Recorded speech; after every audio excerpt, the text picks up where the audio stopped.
Obi-Wan Kenobi, episode 4, the recap. I'm your host, Chris Fagan, and I haven't been up late in the AM in a while to do one of these, and I'm wired, man. After watching this episode, look, it was awesome.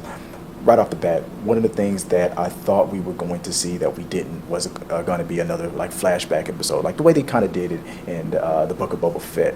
Well, after getting your ass handed to you handily, uh, get into the back of the tank, and you think about some things. You start contemplating life. Should I have joined the dark side? Should I just let Anakin do his thing? Yeah, maybe I had a couple points.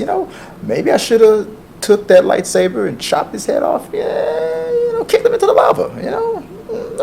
I got some regrets, but it didn't go down that way. Look, right off the bat, there was him reminiscing. He's on the escape ship with Tala. Screaming, "Hold on!" to Obi-Wan. He's burnt. He's a little crispy, a little extra crispy, right? And he's fading. He's got the pain. He's in pain. He's got internal struggle. What's going on? Obi-Wan's a sea of emotion right now, right? But they get him into the back of the tank up there in Jabim, and they begin the healing process, which he immediately shakes off. Because why? Because Darth Vader is also in his back of the tank, soaking his juices. While you thinking about Vader, Vader's thinking about you. And that connection, the master and apprentice connection, that's it's kind of strong. So it shakes them out of both of them, I think, out of their back to tank juice bath, and wakes them up. We find out that Leia is being held on a moon called Nerve, and it's a water moon in the Mustafar system. Leia holds her own. She manipulates a little bit. She like, I don't want nobody to get hurt. I'll tell you where everybody. Yeah, let me just talk to my daddy first. Can I talk to my dad real quick? I bet you want to let me talk to my dad. You let me talk to my dad? Reva was like, yeah, nice try.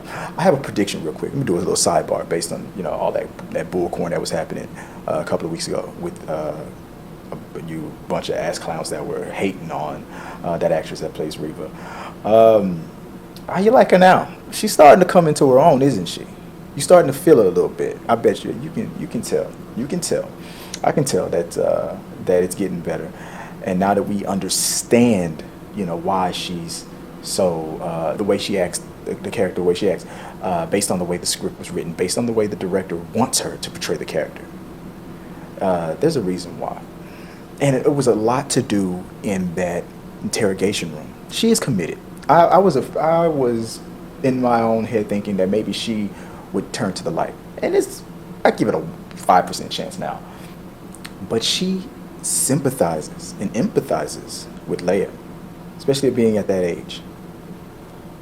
Most of these Sith, when they put you when the Empire has you and they're interrogating you and they put you in that chamber to zap the truth out of you, they don't waste time talking. I was like, are they going to do this to a child? We have never seen that before. And I believe she was going to do it. But she gave her a chance, a final chance, Leia, final chance.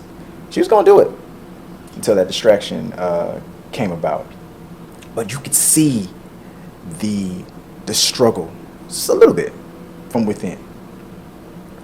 Reva is committed to Darth Vader. She's committed to the Empire. Whatever Jedi she was is driven. It's probably been driven 100% out. But that conversation, how they say that behind every joke there's a little bit of the truth. Behind every lie there's a little bit of truth. Blah blah. Whatever the saying is. As she's talking to Leia, talking about her droid. I had a droid like this too, and she feels really let down and betrayed by the Jedi. Whatever Vader did to her, it worked, man. It worked, because even though you can tell, she did not want to do that to Leia. She would do it in a heartbeat. I can see it. I can see it in her eyes. Reva is not playing. Another thing, when Obi finally made it to the planet, to Nerve, and if I'm saying that right, we got a little. We got the water scene again, just like in the Phantom Menace. Sneaks his way through underwater, and comes up, and you learn that this place is not just a prison. It's not just a base of operations. But it is a tomb. Now, I'll admit, that hallway shot, and here's your homework right quick. Help me out, guys, my Star Wars loving brothers and sisters. Help me out, because I know for a fact that you guys who are stronger in the Force than I am, who recognize some I recognize no one. But I'm sure you guys did, based on you comic book readers, your book readers, and something that maybe that I've missed in some of the cartoons. Maybe I have seen them before. I can't call it. Who were those people that, or at least some of them, that were in prison?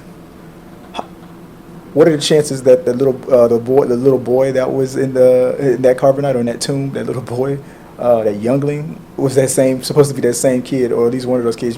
Master Skywalker, there's too many of them. What are we going to do? Ooh, kid, I got something for you, man. Boom, tomb. Put it in the box below. Let me know who some of those people were, or if any of you guys. That's your homework right now. Obi-Wan Kenobi was a lot of practice, man. A lot of them lasers was getting through. You notice that when he was fighting in that hallway after the shit hit the fan and they were caught. After Talia tried to pull that distraction to get Reva away from Leia, confessing she was a spy, trying to play the double agent card. Like, please, Reva wasn't falling for that. I thought any moment she was going to use the Force on it, but she didn't even have to. She said, "I love a liar. I love it. Are you lying to me or for me? We gonna find out. We gonna." I can smell it. Oh, that was tense, man. But when Obi was fighting his way through the hallway, boy, he was out of practice, huh? Oh, a lot of lasers was getting through. You lucky that them stormtroopers can't shoot for nothing, because a lot of the lasers was making it pass. But I noticed that the more the fight continued, the next fight, he got better. Some of them lasers weren't getting past after a while. He's getting back. He's out of practice for 10 years, man. But he's getting there, man. I'm telling you, man, that was fresh.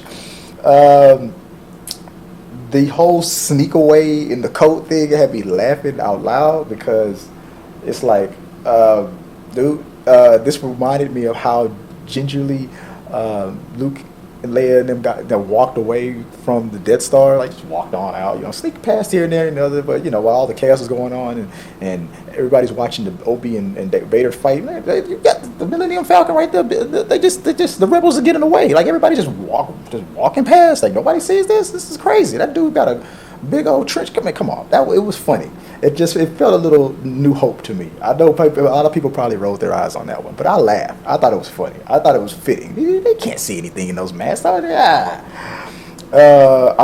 glad that I was like, I saw Ice Cube's son. I forgot his name. I'm disrespectful. I should look him up, but I'm gonna say Ice Cube's son. O'Shea Jackson Jr. I can't remember the name, but I was like, oh, there you go, that's my boy. I thought he was going. I didn't know what was gonna happen, man. I didn't know if he was gonna throw a West Side up. I would have been tight. But he kept it. I like the fact that he said, I know the Empire. I had a wife. We couldn't. She was a Jedi. Oh, okay, getting that Jedi love. Okay, I like that. It was good. I had fun with it. Then at the end, when Vader shows up, man, ready to kill Reva. Ooh, you were warned. I told you. I told you. Didn't I tell you? I told you. I told you what was going to happen to you. And it turned out the whole time. She's always thinking ahead. Just in case I mess this up, I'm going to put a contingency plan in place. Because if I lose them, she didn't lose them on purpose. She put the tracker in the toy just in case she lost them in the future. She's a chess player. Reva is a chess player. She wasn't trying to lose Obi-Wan. Come on, man. Hey, I'm not convinced of that. If you had Obi right there, she would have rather had him stay there for Vader to take Obi out, and it'd be over, and she would be revered and probably the Grand Inquisitor right now. But just in case, when she was I was wondering why she wasn't breaking that batteries not included droid. I was like, I used to have but she was. The two things can be true: manipulating her and telling her the truth. I used to have a droid like this. I used to be just like you. The Force is strong with you. It's funny how Reva didn't tell nobody that Leia was Force sensitive. Reva gave me some secrets, man. If I can't be a Jedi anymore, I'm gonna be. I figured it out. Reva wants to be Lord Vader. She has the eye on the second seat. She probably wants to dethrone Palpatine.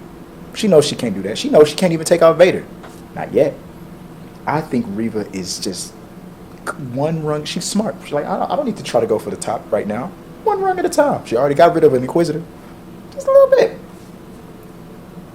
She wants to be Star Killer. she wants to be. She wants to be somebody. That tracker at the end was proof of it. She won't stop until she's the Emperor. Can't wait to see. I loved it. I love this episode. I want to know how you felt about it. Tell me, put your thoughts below. Let's talk about this, man. I've had fun. About to go get into the next show. I still got Disney Plus queued up. Let's watch a little Miss Marvel. Check it out. So follow, hit the like button if you like my recap of this episode. Let me know what I missed, what you guys saw on it. Do your homework. I want to know who those Jedi were, and tell me what I missed because I want to talk about this in the weeks to come. And join me again next week when we recap episode. We got to get a flashback. Got to get a Hayden Christian flashback, guys. Until next time, man. Have a good one. Appreciate you guys, and may the Force be with you. Peace.